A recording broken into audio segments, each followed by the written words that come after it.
Yeah, it's me again, Weaver John, City Rosemary, California. How you doing? Yeah, I had to get some new tape on my damn glasses. I know, something you're thrilled to hear about in the first place. You know, things happen. And I would still prefer getting myself a new pair of glasses if I could. Thanks to COVID and then the federal government at this point over here, not to mention the state and locals, that's going to be virtually impossible at this point now, isn't it? But still, without listening to the jibber-jabbering of the news at this point over here, saying that the world's coming to an end, and basically it is, a lot of things and a lot of people. I'm responding to a lot of things that we've got going on right now that I don't like. Federal troops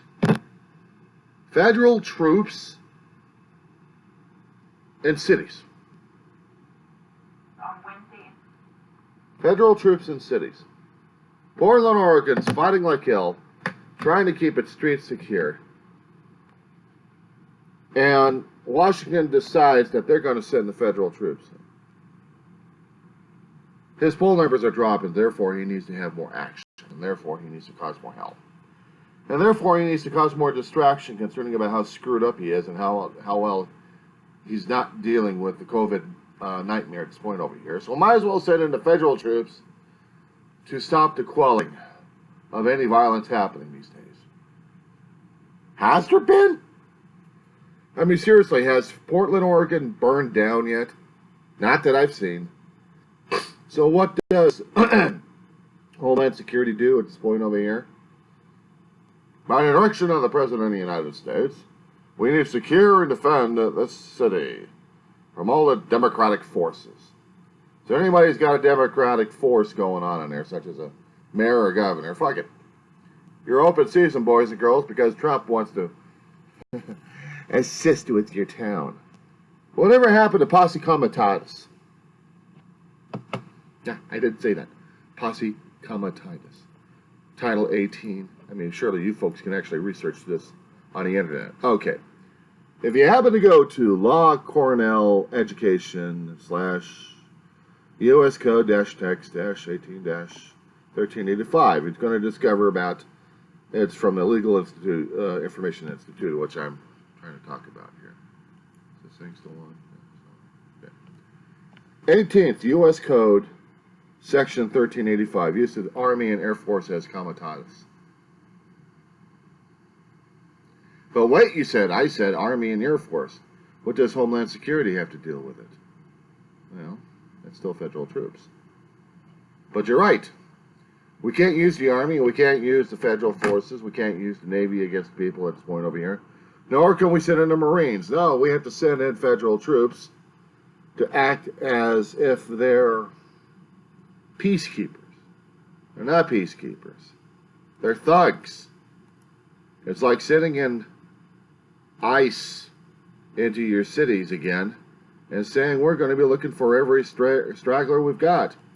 Doesn't matter if they've got a U.S. passport or they've got a birth certificate that says that they're U.S. citizens. Doesn't matter. You're foreign looking, you're gone. There's also a touch of racism at this point over here. Yes, I touched the Pandora's box in this one. Racism. White pride. White power. We got a president over there who doesn't give a shit. He's pushing and manipulating buttons left and right. And whatever the forces that made and shaped this asshole into what he is at this point over here, and I won't call him an asshole online. Because you don't deserve the title of Mr. President. That you don't. Piece of shit, yes. So that's what Trump is. A piece of shit. My opinion. And every other American who seems to be having a problem with the White House right now. And he's going to say how great America is and how wonderful things are. And reporters are going to be peppering him regarding why we got federal troops in our cities. Should we now expect the Black Hawk helicopters to go circling around in our neighborhoods now? I mean, a long time ago, the conspiracy theory was we were going to have the UN nation coming over here to take control of the United States because we couldn't do it ourselves. The international peacekeeping forces out there to secure our lands and everything else. Back in the 70s, 80s, 90s, 2000s, I heard the malarkey on this one. Screw it. Bullshit. Bullshit. That's what I heard. That's what I've talked about, people left and right.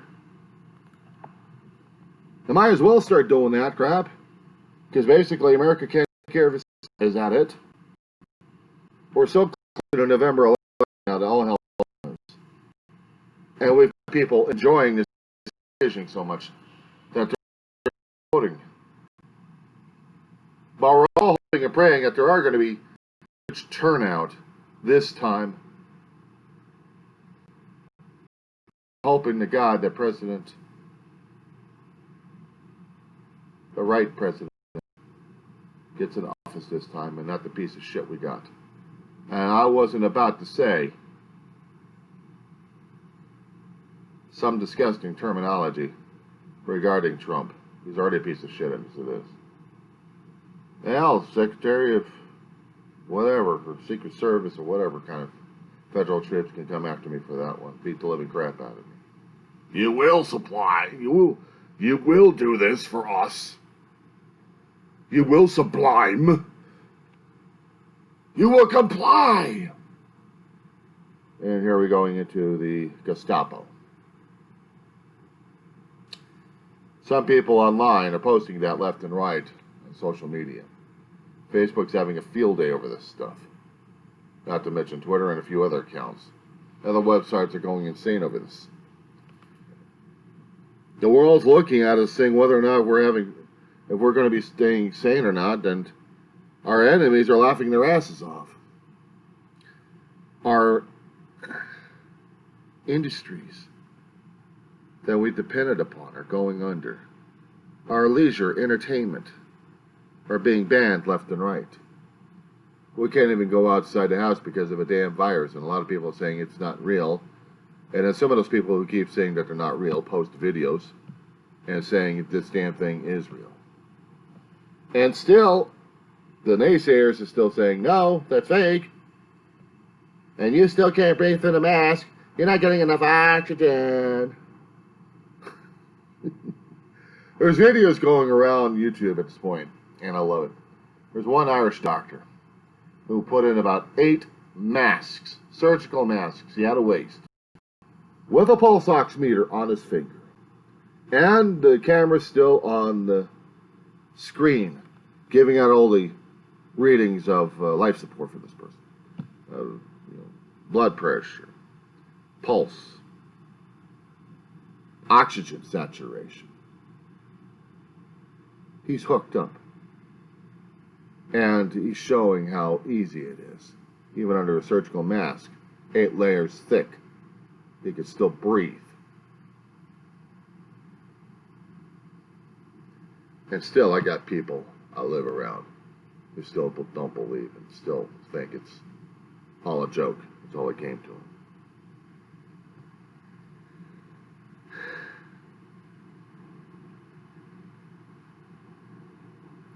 This isn't a game. This is real life. I mean, this is happening real and now. Back in the 60s, when they were protesting the Vietnam War, we didn't have the social media. We had the media. We had newspapers. We had word of mouth. We had handbills being passed out left and right. We had people gathering in the streets. We had phone calls left and right going on, trying to gather as much support as they can. And you've seen people marching.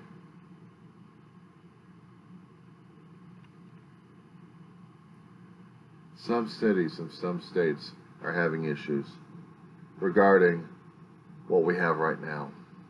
I'm watching CNN, trying to see if there's any more news besides commentary of what's been happening these days.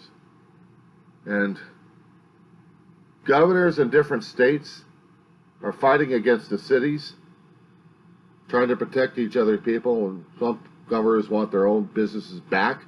I can understand about an economic downfall at this point over here, but we don't have anybody alive, you're not going to have economy here. But if you're not going to have an economy at this point over here, you're figuring there goes your political career. You're trying to save the state. Well, the medical establishments are trying to tell you, save the damn state. We didn't have this shit going on in the 60s that I was growing up. Oh, no. We had to fight against political corruption. We had to fight against the war, the idea of war. We didn't exactly hate the troops. Yeah, we did hate the troops. What am I saying? Some of the guys coming off the damn planes after spending at least 1, 2, 3 years in Vietnam, trying to survive their asses, coming home as POWs, and they still get spat on. Back in the 60s and 70s. No wonder the guy hated. They couldn't get any respect. There was no respect. There was none. No, there was only spitting, more spitting. You're called baby killers. Oh, we didn't hate the soldiers. Yeah, you did. Say it. You hated the soldiers. You hated the fighting. You hated the soldiers. You hated the administration to put people through that one. But wasn't it about a generation or two, or even a couple of decades prior to that, that America was saying, fight the commies, fight the commies, fight the commies. Yes, we're going to go over there with our guns, and we're going to shoot the commies, and we're going to come back home, we're going to get medals, we're going to get this, we're going to get that.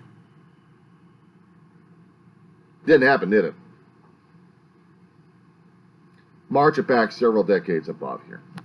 We've got the first Iraq War coming in. We had a clear-cut enemy. One guy going crazy, he wants to have power. Unfortunately, we installed this son of a bitch. And now we had to deal with our own demon. He wanted more power, he wanted more control, he wanted more land. He was just crazy. He was already mutilating his people left and right and other people left and right. Surely you've heard of Saddam Hussein. I didn't say Hussein, I said insane. Kuwait. An oil empire. And an ally to a lot of countries, and maybe Middle East countries are still scratching their heads why, but Saddam had to be stopped. If he wasn't talked to, he needed a head thumping. And it took a long while to get a coalition going on so we could stop the guy. And we did. And he came back harder.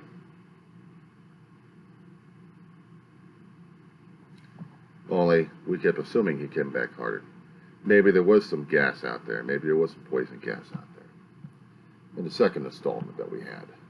But the first installment, our guys were coming back with shell shock at this point over here. They have to deal with what the hell they had to deal with over there. Some of them still don't talk about it to this day. It's too damn fresh. It's like the Vietnam veterans.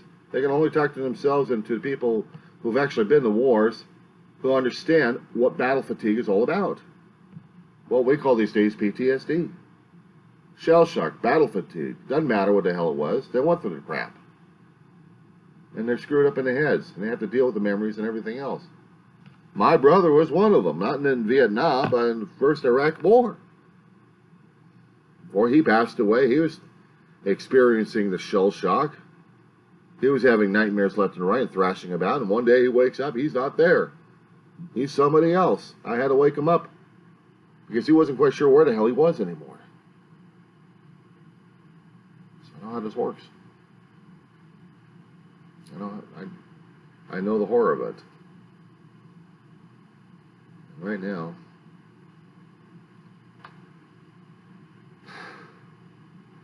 this whole world's screwed up. We're trying our best to deal and cope, and it's not easy. What are we supposed to do? I don't know. I don't know the right answers. All I do know is we're getting screwed over left and right. I know, none of this makes sense to you. Sounds all incoherent to a lot of people. Maybe it does. A lot of random thoughts concerning about the thoughts and feelings about how I feel and how I think about our current government situation, how it's handling everything, including mandatory masks, if not mandatory masks, states, local leaders fighting against each other, whether they have to keep their people alive or not because of businesses. How we don't have any respect for our government anymore. Well, we lost that a long time ago. It's just one thing after another, and it just never makes any sense. No matter how many times you keep trying to find past instances to correlate to what's happening at this point over here, there's hardly anything. There's hardly anything. Well, my mind and my attention gets focused on something else that's, I think sometimes it's relative and other times it's not relevant. I just get a little discombobulated at times. So you're probably thinking, okay, let's not continue with this anymore. Just discount this guy. Fine, discount me. Only thing is, when you're going to try laying up in your bed late at night and thinking real heavy-duty thoughts, you'll be wondering a lot of things. And you wondered how come you didn't think of all this stuff. How come you didn't make any correlations? How come you didn't think about what's happening and how everything else is relating to you and your world right now? How everything is going under. And then what are you going to do about it? There's not much I can do about it except complain about the damn thing. It's the only thing I've got left. But talk to people about it. Talk to people about it here in Roseman. It goes in one ear out the other ear. They support the current administration. Well, if we all die, are they going to be supporting them while they're in the afterlife? I joked with them that I want to get a job as a mortician or as gravedigger, tombstone cutter. I'll have a lifelong job. I won't be done because everybody else will be dead and I still got to bury everybody. Then I can keep telling them that Demi, just have a general thing on every tombstone. The epithet left on everybody's name on there is Demi.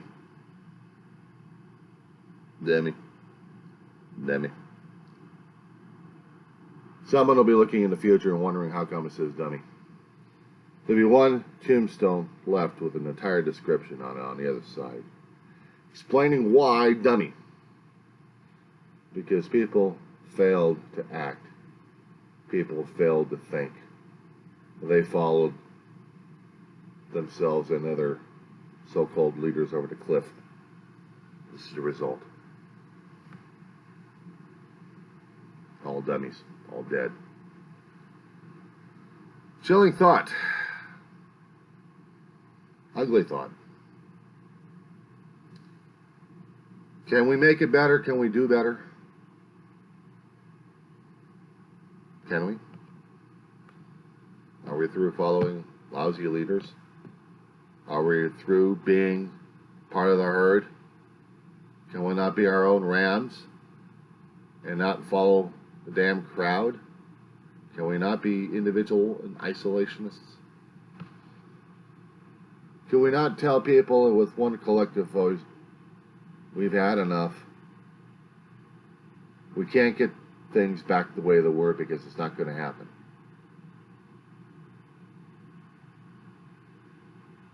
But we have to make others understand that.